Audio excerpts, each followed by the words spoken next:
I think it's important to realize that every day is precious, and how we live every day will give us extra life, and that how we live now really will echo into the future, and our future selves will thank us for how we live today. With education, you can make a massive difference. We actually have the instructions to be young again. It's possible to live at least 15 years longer. This is going to be the future, where someone who's in their 70s and 80s is still considered someone who's very hireable, who has a lot of wisdom, who can educate the young people. Medicine is basically putting band-aids on aging, but we're constantly getting cuts, and the doctor will put a band-aid on the cut and say, go home. And it's the reason why medicines typically don't help us. Even though aging is natural, why do we accept that? Natural is not an excuse to ignore it. There's no evidence for a biological limit to humans. I'm much more of an optimistic person now. I've seen that human ingenuity can solve just about any problem. And you just said for every year you live, you get an extra 3 months of life. You just said that real quickly. What do you mean by that? The increase in longevity because of medicine, technology, improvements in nutrition, where things get interesting and where we are with mice now, is that for every time period you stay alive, you get an extra time period. As Ray Kurzweil has said, we're going to reach a moment where for every year we live, we get another year of life. And we're not going to make it there if we just live the way big business wants us to live. We can't choose when we were born, but we can choose roughly when we're going to die. You realize that we are part of something much bigger than ourselves. And especially if we become financially stable and we have our health, then what's left? It's all about community, it's about education, our legacy. And I think a lot of us believe that leaving behind a human legacy, these people who will carry on what we haven't been able to fulfill in our own lives. I think many of us want to leave the world a better place than we found it. And if we don't achieve what we wanted to do in our lifetimes, the best way to do that is to leave behind those who can fulfill that.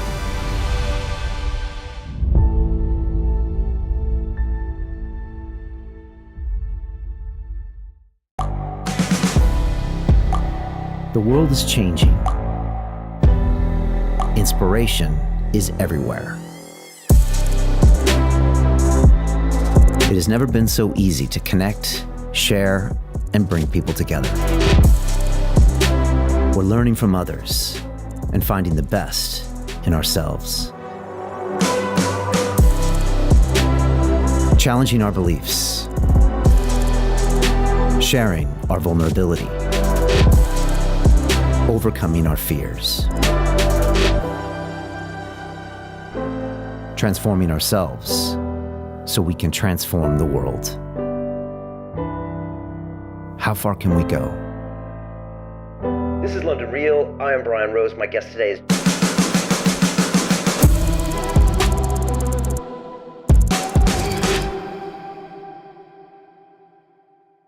This is London Real. I am Brian Rose. My guest today is Dr. David Sinclair, the biologist, inventor, entrepreneur, and author. You are a professor in the Department of Genetics and co-director at the Center for Biology of Aging Research at Harvard Medical School. As one of the preeminent voices in the field of longevity, your work has been featured in 5 books and 2 documentary films, including Morgan Freeman's Through the Wormhole. You've received over 35 awards and are listed in Time Magazine's 100 Most Influential People in the World. Your groundbreaking book, Lifespan: Why We Age and Why We Don't Have to, reveals the incredible breakthroughs and emerging technologies that can help all of us live longer, younger, and healthier. David, welcome to London Real. Brian, thanks for having me on. It's great to be here. Great to be here too. You know, I want to kick it off with a quote from you where you say aging is a disease and that disease is treatable. When you tell people that for the first time, how often do you get these perplexed looks? Or are people becoming more hip to this concept that maybe we're not destined to just grow old fast? Well, about 10 years ago when I said that for the first time, a lot of people were shocked. The problem is that we are raised to think that aging is something separate from diseases and that aging is natural, whereas diseases are not. But it's actually, it turns out aging is the cause of most of the diseases that we get, the root cause, 80% of the causes of cancer and heart disease and Alzheimer's. And once you explain that, as I've been doing for now at least over a decade very publicly, more and more people are realizing that the current way we do medicine, which is to treat the end result of aging, is not as effective as what we're trying to do, and that is to slow down and reverse the aging process. But it is a psychological mind warp when people first hear it, that aging is a disease. And sometimes it's insulting to people. I don't have a disease, I'm healthy. But the truth is that we age from conception. We're all aging every day, and we can measure that now. But the good news is that it's increasingly preventable and treatable. And certain countries kind of age faster than other countries, right? And I know in your book you kind of talk about like Russia versus Israel versus America, and they tend to rack up the years, sooner than later. Which kind of like top G20 countries are better or worse than others, and why typically is that? Well, it's mostly lifestyle. We're all very similar genetically as a species. There are some good genes. The Japanese in general have some pretty good genes, longevity genes. But across humanity, there are lots of genes that people have. The difference that actually we've noticed is that about 80 to 90% of longevity and health into our 80s, 90s, and beyond is due to how we live our lives across the planet. And there are certain cultures that, for historical reasons mainly, have the type of lifestyles that turn on the body's defenses against aging. Now, we all know that if we exercise and move and eat less often and focus on plants, that tends to be associated with longer life, as well as lower stress and more sociable communities. These are all things that make us live longer. And there are pockets of that around the world. There's areas of Greece and Japan, US, Australia. These are countries that tend to have a healthier diet, more community, exercise more, partially because of the climate, partially maybe because they're working on farms. But generally, it's all about lifestyle. And one of the things I've been trying to do, besides my medical research and developing medicines to help people, is to say, all right, the medicines are coming, the pills are coming. Until then, we need to stay alive for longer. And how do you do that? It's make sure we at least try to mimic those cultures and get our bodies to fight aging rather than just deteriorate, which is what a lot of modern society is built on.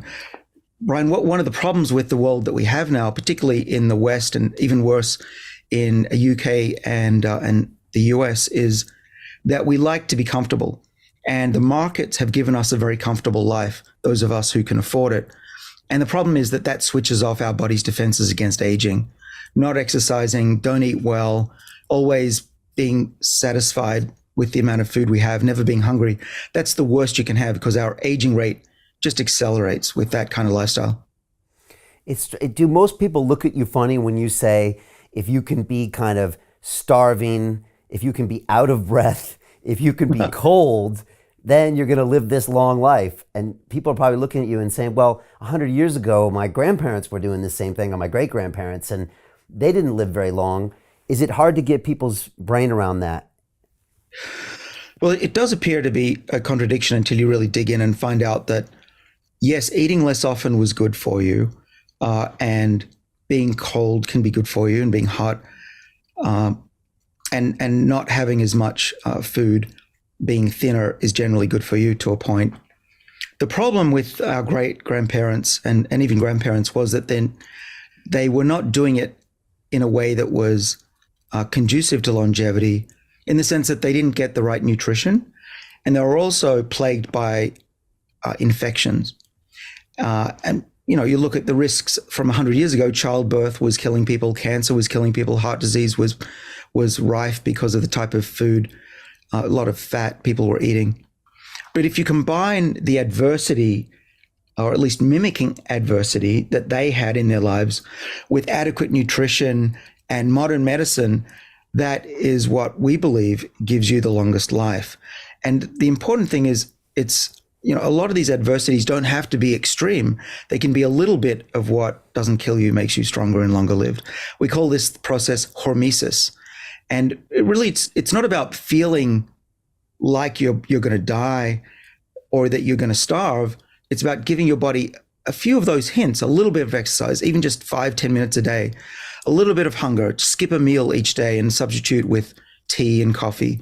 These are the things that actually, over the long run, build up to give you maybe an extra 10, even 20 years of extra life.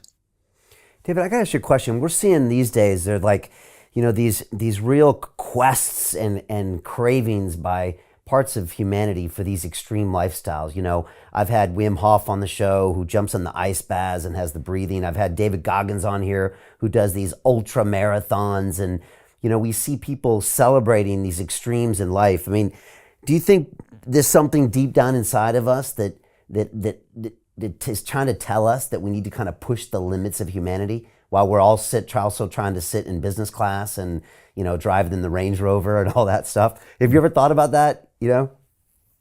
For sure. We as humans, we're not built for a comfortable lifestyle. Our bodies just fall apart if we give them too much of a good time. I call that the abundance mode. And I mentioned earlier the adversity mode. You've got to cycle between the two, because one is the abundance mode is build and repair, but the adversity is hunker down and survive. And if you don't have both of those, then you're just not going to slow down aging and live long. And I think there is an inbuilt desire for many of us to get back into more of that adversity mode. We feel better, we have more energy, we think better. And that's because what happens when you're in this adversity mode, at least for part of the day or part of the week, is that our bodies turn on these survival genes, some of which I study in my lab, called sirtuins. Without those, we become lethargic and our bodies have a much less metabolic activity, much less mental acuity. We put on weight, we don't feel as good. So I think what Wim Hof, Dave Goggins and others, what they're trying to do is get back to our evolutionary roots, where we spend at least part of the day turning on these survival genes that made us feel better, work better, live better, and even think better. And I also, what they often tell us is that if we live these lifestyles, we also psychologically feel better. We feel better about ourselves, but also the hormones and the molecules that are released in the brain make us more optimistic, make us happier, make us more alive. And that's also what I think drives those guys or those people and many of us to give some adversity have some adversity during the day. And look, I want to jump into a lot of the ideas you have around diet, around exercise and cold and et cetera. But maybe quickly to look at what's actually happening with the genes, because I think you've said that only 20% of our longevity is genetically determined. And you talk about this concept of epigenetics and how we might have one set of genes, but actually getting those, I guess, copied over for new cells or getting those being able to be read efficiently or correctly is the problem we have as we age. And I think one of your old TED Talks, you really date yourself, is you talk about scratches in a CD, where, again, I'm dating myself because I know what a CD is. But maybe you can talk to people a little bit about how we can all start with the same DNA, but some people by the time they're 50 are actually replicating kind of more errored cells. Yeah. So this is what I call the information theory of aging. Now, the old idea is that we just deteriorate, we get damaged cells, and we eventually die. The new idea is that we're more like computers, where we have software, and the software determines the function of the body. And because every cell has the same DNA, but different functions, each cell has to have a different type of software so that a brain cell works differently than a skin cell. And these software programs are written down as we're in the womb and then born. Over time, what we've discovered in my lab and others around the world is that what probably is a main driver of the aging process is that the software of cells gets corrupted, so that cells, even though they have the original hardware, the DNA, to function, the software that reads the DNA breaks down. And what we see, we have this big paper coming out in the scientific literature soon that actually is very good evidence that this is true, because we can take a mouse and we can corrupt the software and can get it to age more rapidly, twice as fast. And then we've discovered there's a backup copy of the original software that we can reboot the system, and we can get that mouse to de-age, to reverse its aging process and become young again. We used this a couple of years ago, to reset the age of the eyeball in mice and get them to go from being blind in old age to being able to see again. And so it's very exciting that our bodies have this software that can be rebooted and reestablish youth in the same way that you might polish scratches off a CD to be able to play that music again. And what this actually means is that we're not just falling apart, we actually have the instructions to be young again. And now when I look at someone who's elderly, who's frail, who can barely walk, who might even still be bedridden, I look at that person as still being young. Their body just doesn't know how to read that youthful information. But one day it'll be possible, I'm certain, that we can give someone who's elderly a pill for, say, a couple of months and reverse their aging process so that they literally don't just feel young, they do become young again. My grandparents were, farmers and cattlemen and cattlewomen in Arizona. And they grew up with these kind of hard working lives. But, they also, my grandpa and grandma, they kind of died of heart disease because they didn't really understand their diet. Of course, everybody was probably overeating then and over drinking and over smoking. I know you grew up near the outback, and you had a grandmother really that kind of brought you up, but also she aged, pretty rapidly. And I'm wondering, like you said, you look at older people today, and I'm wondering if you look at them and you're just thinking, wow, man, if I had been able to educate you 40 years ago, you could be thriving now as opposed to be in a nursing home. And I wonder if you ever think about that even from your own grandmother and your own mother. And I guess that's why you're working on having these supplements to reverse that process? Yeah, well, I don't sell supplements, but I do work on medicines, and I do try to educate everybody on the planet as best I can reach them, to tell them that it's possible to live at least 15 years longer, I believe 25 years, 30 years longer, just by changing your lifestyle. And the earlier you start, the better. In your 20s, you can start this.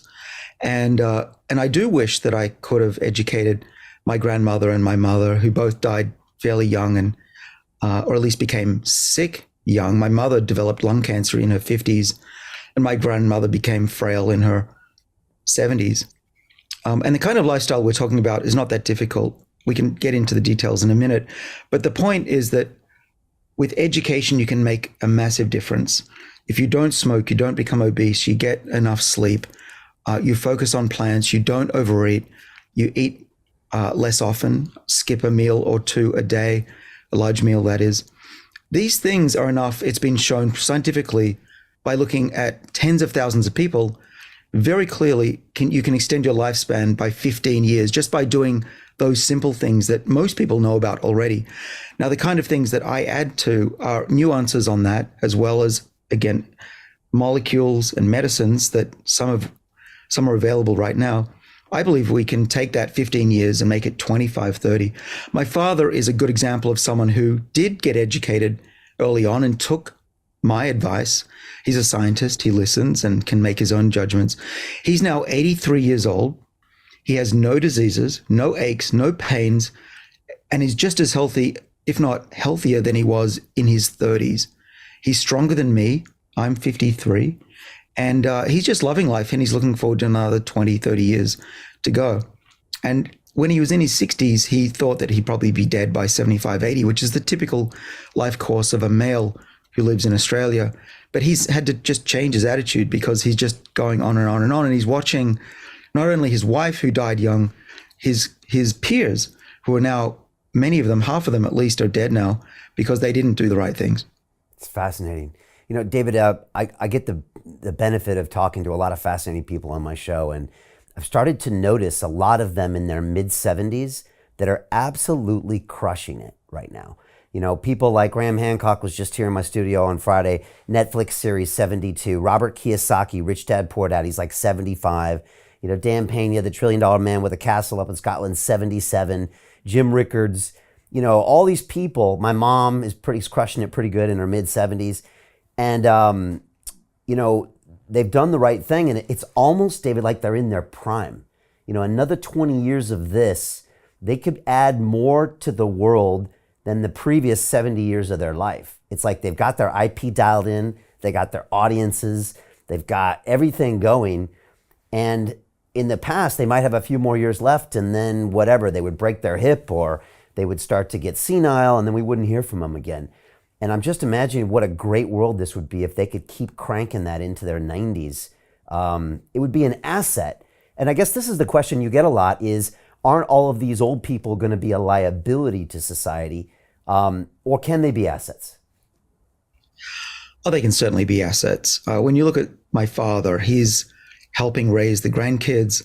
He's contributing to the community. He just recently retired after he started up a new career in his 70s.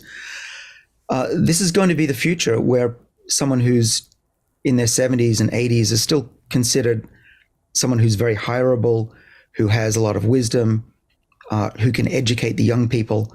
We have to change our attitude to someone who's 70 and 80. You can be starting a new career in your 80s now, and that's a normal thing. And we shouldn't look at our parents and our grandparents as guides to how our lives are going to be. Every year that we stay alive, we get another 3 months of life. And that's not even with these age reversal technologies that are just around the corner. So what I think is that it's going to be normal to be in your 90s and still playing tennis with your grandkids and working actively like the people you mentioned. It's going to be increasingly common. Now, if we look at the previous generations, let's take the Queen of England, Queen Elizabeth. People in her generation, only 2% of them made it to 100. Children and kids in their 20s today, half of them are going to make it to 100. Half. And that's just if you draw a straight line. I think we're going to have an exponential increase in longevity given the technologies that have just been discovered. So at least half. I think it could be the majority of people in their 20s today are going to be healthy into their hundreds. And you just said for every year you live, you get an extra 3 months of life. You just said that real quickly. What do you mean by that? Well, we're just extrapolating over historical trends. And it's really a straight line over the last 150 years. The increase in longevity because of medicine, technology, improvements in nutrition are guaranteeing us extra 3 months of life if you stay alive for another year. And that's been the trend for this length of time. So that's a guarantee. The cool thing is that with these developments, both technologically in how we can measure ourselves and predict disease, as well as prevent it with medicines and supplements and lifestyle, it's going to be 4 months for every year we live, 5 months. Eventually, where things get interesting and where we are with mice now, is that for every time period you stay alive, you get an extra time period. So for us, every year we're alive, eventually we'll get another year of life. And that's when things get really interesting. And Brian, you brought out something that I didn't really tackle yet, and that is what happens when people are living over 100. What happens to society? And that's a whole section of my book, as you know. The last third of the book is about what does that world look like? And I actually collaborated with a couple of London economists who are at the top of their game. I'm just a biologist. But what we calculated was that the cost savings of having people live just an extra year of healthy life in the US is actually $86 trillion by doing that to the economy over the next few decades. And if you give people an extra 10 years of healthy life, then you are talking about hundreds of trillions of dollars in savings in healthcare and also the contribution back to the economy. So it's not that people are a burden to society, they actually give back and the economy thrives because these people are contributing, they're traveling, they're spending, they're educating, and the world then becomes a much richer, more luxurious and booming society, as opposed to what we do now, which is spend about 1/5 of our economy just on healthcare. Yeah, that's staggering. I mean, every time you get your head around that, was it like 19% of GDP is on healthcare or something? It's just, and that's been going up like since 8%, I think, for the last couple of decades. I mean, yeah, that speaks a little bit subtly of what you're talking about here. And then last thing is population. We're seeing birth rates decline in most major countries now to where they don't have enough to actually keep the country growing. This has been happening in Japan for a long time, but now in Europe as well. Many countries can't sustain population growth. Exactly. And that's the good news is that by doing this, by extending people's healthy lifespan, we're going to maintain the economies rather than having a declining economy. We're already seeing in Japan and even China, this decrease in fertility and birth rates is going to jeopardize their long-term viability. And we really need to solve it. And the only way to do that, besides improving fertility, is to keep people healthy and productive. And if, I argue it's not just a risk keeping people alive, it's actually an imperative. We have to do this to keep the world's economy going. Otherwise, we're going to be spending too much money keeping people alive in nursing homes, and we're not going to have enough people to fill the jobs that are required in the future. And so, otherwise we're going to have generations of people just looking after kids and grandparents and grandparents, and we just can't afford to have that. Already, you look at Japan, they're suffering for that reason. And fortunately, Japan has kept their elderly healthier. That was really the only way out of that issue. For the Western world, for the UK and the US, if we don't do something about this, what we call the gray tsunami, economically, we're going to be in real trouble 20, 30 years from now. It also seems to make a lot of sense. I mean, like you said, if you've got someone with this, like literally a lifetime of intellectual property, connections, wealth, again, why not have them stay with us another 5 or 10 years? Like the world can only be a richer place, as opposed to if you just locked all those people up somewhere and said they couldn't talk to anybody or died. You want them around because that adds to the economy, that adds to everything. Right. Well, it's a tragedy every time somebody dies, whether it's a kid or an older person, because you're right. There's a huge investment in somebody's life, and when they're gone, we lose all of that. And there's a richness to society having older people who are around.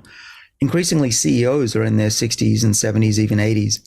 And these are some of the best CEOs out there because they've seen the cycles of business and they understand how to give people their greatest potential and how to hire the right people and build teams. There are some people who do stick around for too long. There's some politicians who I think, and many of us think, have gone past their prime. But on the other hand, what if we kept them young? Would they maintain their political views, or would they become more youthful in how they looked at the world? There's also something to be said for people's outlook.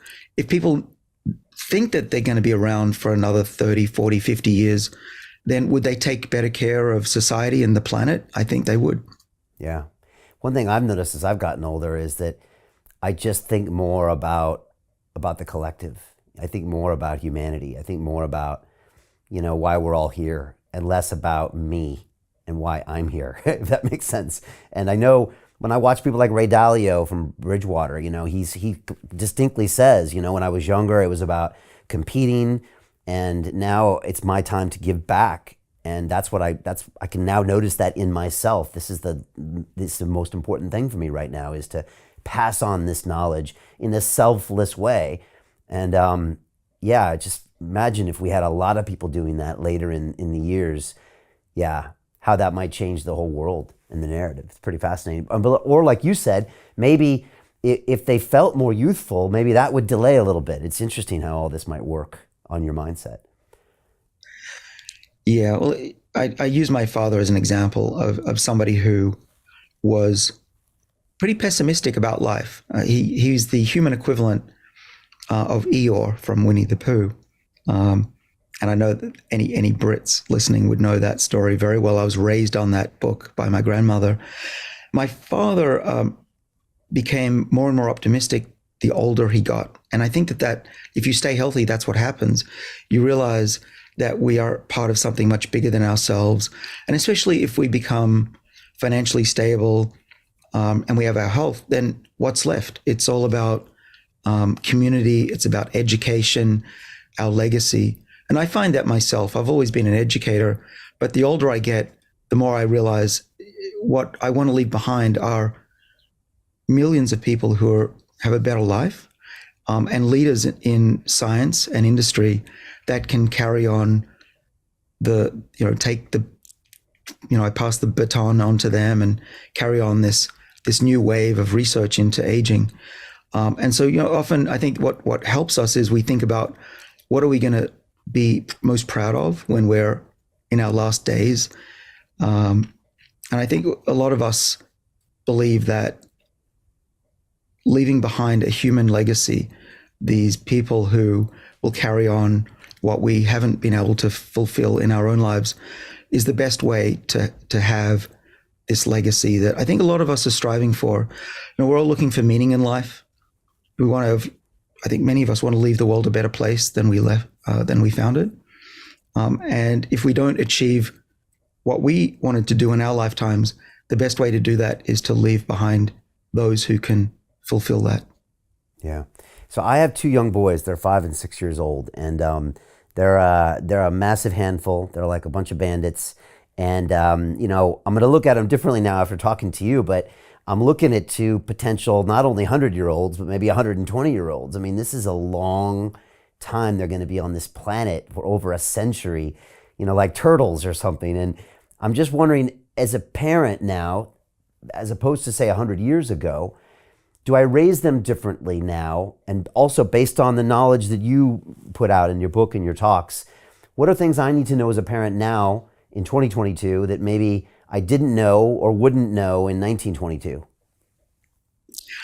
Yeah, it's funny you mentioned that, Brian.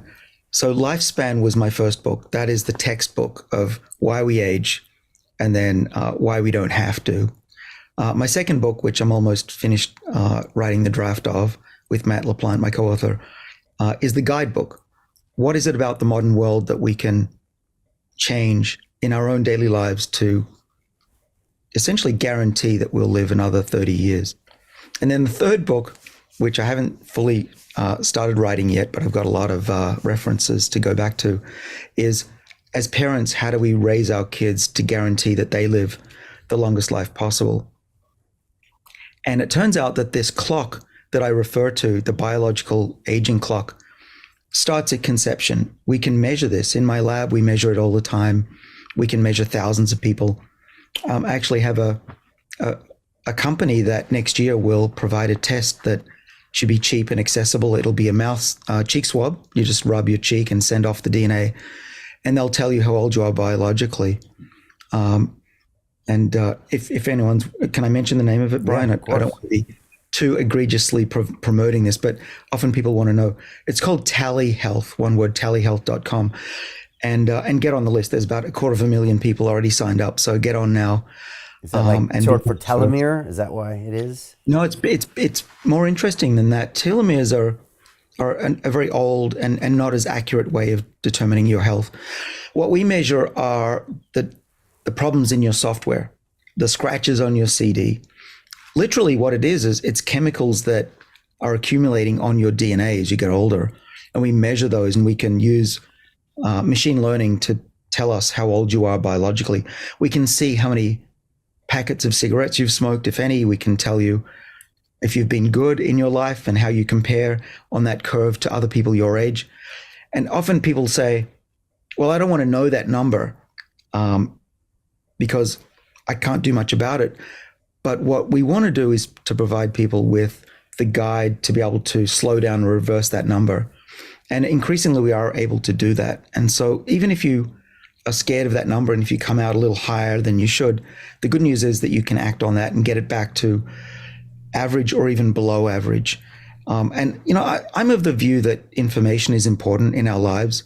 I measure myself daily. I have devices that I stick on my chest or wear on my wrist that measure me 1,000 times a second. And that information is important for me to make decisions about my life. And that's why this aging test that I am developing out of my lab at Harvard, I think is important to give everyone a credit score for their life. But it's not doom and gloom. Even though I can tell you how long you have to live based on that number, if you don't change your lifestyle, the good news is that everybody can change that trajectory. Everybody can slow their aging process. My father didn't start working on his health realistically and diligently until he was in his 70s. So it's never too late to start.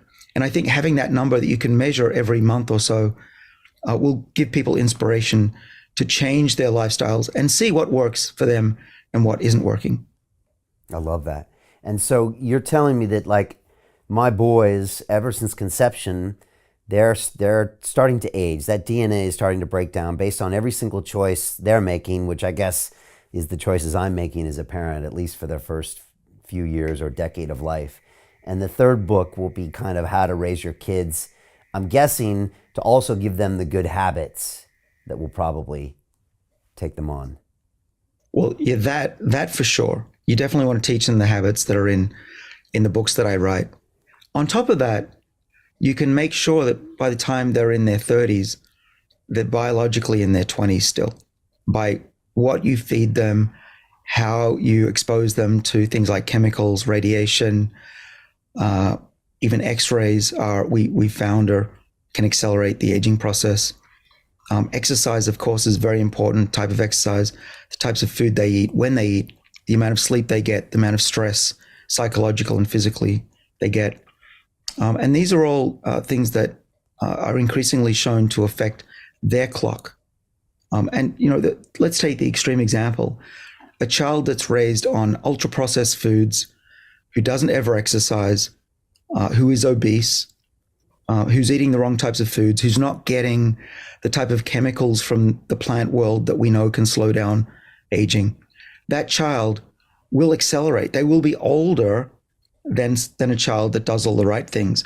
And I believe that's why we're seeing this massive growth rate increase in our children. Why are they bigger and often reaching maturity sexually faster than we did, and certainly faster than our parents did? That's because they're actually literally getting older faster. Wow, that's scary. And it echoes decades in the future, right? How we raise our kids will affect how healthy they are in their 60s and 70s. Wow. Well, let's jump in, because now everyone's been waiting on how they can dial back their age and how they can try to become younger. And let's talk about some of these things. A quote from you is quite simply, you said, after 25 years of researching aging and having read thousands of scientific papers, if there's one piece of advice I can offer, one surefire way to stay healthy longer, one thing you can do to maximize your lifespan right now, it's this: eat less. Speak on this, David, because nobody wants to hear this. And every message we get all day long is the opposite of that message. Yeah. Well, yeah, it's a disaster. The modern world, as we call it, is all about eating. And nutritionists have many of them have done a really poor job in making us live longer. The old idea, and even the current idea for many nutritionists, is don't be hungry. Eat lots of little meals. Make sure that you're always fed.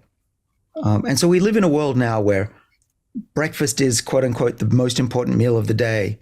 Turns out that's an advertising campaign. That's not based on science. You want to have a snack mid-morning. Don't be hungry. Have a lunch. Snack in the afternoon. Have your protein bar. Then have a dinner. Then you might even snack late at night. This is the recipe for having a short lifespan. You might feel good, but the problem is what you're doing is you're never letting your body go into adversity mode. And the genes that protect us against aging and diseases of aging are suppressed by our lifestyle. So when I say eat less, I should have really said eat less often, because I eat the normal amounts of food that I should for someone my age. I maintain my weight. I'm not getting thinner. We don't want malnutrition. We don't want starvation, for sure, especially in our kids. But what I want to do is to have an eating window of time that's not spread out through the day. And so what I try to do is I try to skip breakfast, have a very small amount for breakfast. I have a little bit of yogurt. And then I try to go as long as I can drinking a lot of hot tea. I have right here next to me a lot of beverages.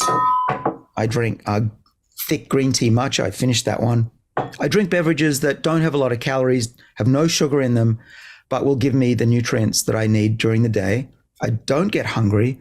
And then I eat a really enjoyable large dinner to pack in my calories into about 2 to 3 hours. That's my eating window. Now, if I get hungry, I'll eat a little bit of sugar-free chocolate or some nuts. I'm not so strict about it. If I'm hungry, I will eat a little bit. But I try to pack it in. But don't try to do that tomorrow. If you're a 3 meals and snacks kind of person, start with trying to skip one meal or eat a smaller amount and get your body used to it. It turns out your body can make its own sugar. Your liver does what's called gluconeogenesis. It makes its own sugar. You can measure it. If you want to get a glucose monitor and slap it on your arm, by all means do that. And you'll see that over 2 weeks of doing what I'm telling you, your liver will get used to it and start making its own sugar. So instead of having these super high spikes of blood sugar and then deficits, and then you get the brain fog and the hunger, and then you eat again, and it's this cycle of too much sugar and not enough sugar in your body. That's the current existence of most people. It's horrible. I go through the day not feeling hungry, not having any brain fog. I have lots of focus, lots of brain energy, lots of physical energy through the day. And that's a much better way to live. And the good news is that if you do what I'm telling you, science says that your body will fight aging far more than if your body's always just in this abundance mode. This is such an important point to make. And the reason we eat so often is because of marketing. Right. It's this entire marketing campaign that we grew up in. You're in the States right now. It's even worse there. You know, eating is worse there. Portions are massive. Food is everywhere. I grew up in California, and in America, in a weird way, you almost measure the man by the size of his food. There's a really weird relationship with food in that country, and I think we're starting to see it in a damaging way in obesity levels. But I had a guest on my show who had just come off of a very long fast. I think he had just come off like a 20-day fast, and he came to talk to me about it. His name is Timothy Sheaf, and I basically decided to do a 48-hour kind of water fast on the back of it. First time ever. And I did it. And David, one of the things I realized was when I went to grab or a piece of food or a drink or something, I soon realized that urge had nothing to do with calorie deficit, had nothing to do with nutrition. It was a habit I had picked up, just like a dopamine habit, to pull out my phone when I was bored or to do something like that. And I realized once I got over that, I felt fine. I felt great. Everything was okay. I just had to resist this urge that I had. It just made me feel better is all it really was. And again, I went the whole day and a half, whatever. You go to sleep one night, you don't eat all day, you go to sleep the next night. And I learned a ton about myself, of just my own psychology of my triggers to eat. And I wouldn't say I was on the bad end of the spectrum either. I don't know. Does this sound familiar? Some of these reactions? Yeah, it really does. And I'm not a David Goggins. I'm a David Sinclair. And David Sinclair is pretty lazy. He likes food. So if I can do this, anyone can, seriously. So what I do is, first of all, I ask myself, am I really hungry? Or am I just bored or stressed? Yeah. That's the first question. And usually, like you say, I'm just bored or stressed. I'm not really hungry. But if I am hungry, what I then do, or even if I'm stressed, I'll reach for something liquid rather than solid. So here I always have some water around or something hot. I'll make a tea. I definitely give my kidneys a run for their money. Put a bit of lemon in there, a bit of monk fruit sugar or stevia if I like sweetness. Think about beverages. Focus on beverages, not sugar beverages, but anything but. But that's what gets me through the day. It's, we're mammals. We like to put stuff in our mouths. It's just a habit of ours. But it's fine. I think that you need to substitute something. I wouldn't say try to never put something in your mouth. Just substitutes, put something that you can chew on. It might be, I'm not a big fan of chewing gum, but if that helps, if it's sugar-free gum or something else, a little bit of sugar-free chocolate, as I mentioned, those things. To continue watching the rest of the episode for free, visit our website, londonreal.tv, or click the link in the description below.